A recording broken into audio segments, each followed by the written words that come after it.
Na leo tarehe 23 mwezi wa kwanza mwaka 2026, maombi namba 488 yalikuwa yanakuja kwa ajili ya kusikilizwa mbele ya Jaji Ngunyale, ambayo mtakumbuka yanahusu Geoffrey Mwambe dhidi ya mwanasheria mkuu wa serikali pamoja na kamishna wa uhamiaji. Upande wa jamhuri walipewa siku 2 kwa ajili ya kufaili majibu yao ili leo kesi hii ije kwa ajili ya kusikilizwa.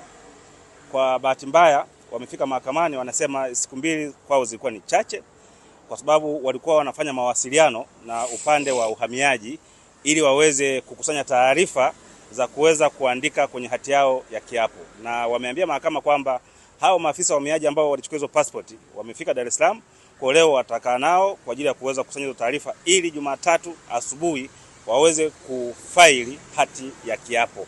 Kwa hiyo kesi imepangwa Jumatatu kwa ajili ya kusikilizwa saa 8 mchana, na wao upande wa serikali wamepewa siku kuanzia leo mpaka Jumatatu asubuhi wao wameshafaili hati za viapo, kwa maana hati kinzani za viapo kama watakusudia kufanya hivyo.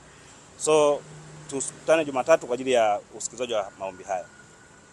Kuna hoja ilikuwa inazungumzwa licha ya kwamba katika mkutano wenu ni kama mlikuwa mnahisi jamhuri kama hawana dhamira hivi, licha ya kwamba mmekubaliana kwamba hoja hii isogezwe mbele. Mashaka yenu yalikuwa eneo gani kutokubaliana na harakati walizozifanya? Mashaka yetu ilikuwa ni kwamba shauri hili limefunguliwa kwa hati ya dharura. Kama tulivyozungumza huko nyuma, Mwambe anaumwa, anahitaji kutibiwa kwenda Ujerumani, na ndio maana tukafungua kwa hati ya dharura. Sasa wakawa wanaomba waongezewe mpaka siku ya Jumanne huko zaidi ya Jumatatu. Tukasema hapana, kwa sababu ni swala la mawasiliano tu ya kawaida.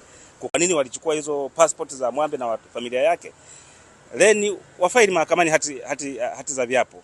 Sasa sio swala ambalo linahitaji muda mrefu zaidi, na jaji akakubaliana na hoja zetu kwamba tupewe siku ya Jumatatu saa 8 mchana kesi ije kwa ajili ya kusikilizwa, na wao Jumatatu asubuhi wao wameshafaili hizo hati za viapo. Pengine watu wanajiuliza baada ya kuona demand note ambayo mliituma mwezi wa 12. Naam. Na kwenye demand note mliwekewa siku 3, pengine ndio mngekuja mahakamani, lakini ilikuwa tofauti. Nafikiri imekuja baada karibu mnataka kukimbilia mwezi baadaye ndio mkaje. Nini ambacho hapa katikati kilitokea?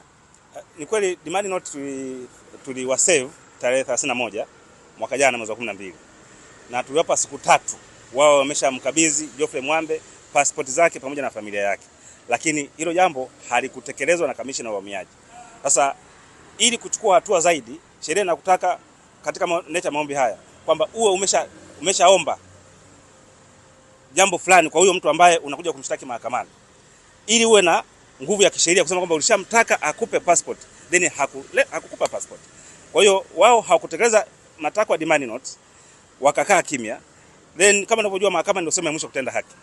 Kwa hiyo mteja wetu akasema naombeni kafungueni kesi mahakamani ili haki zake ziweze kupatikana mahakamani. Mahakama itoe amri za kamishna wa uhamiaji aweze kumpatia passport Geoffrey Mwambe pamoja na familia yake.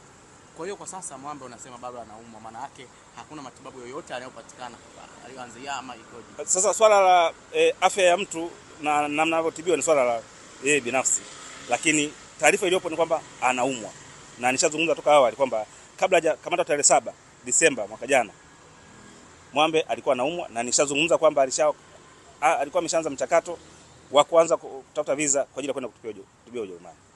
Asante sana. Naam, asante.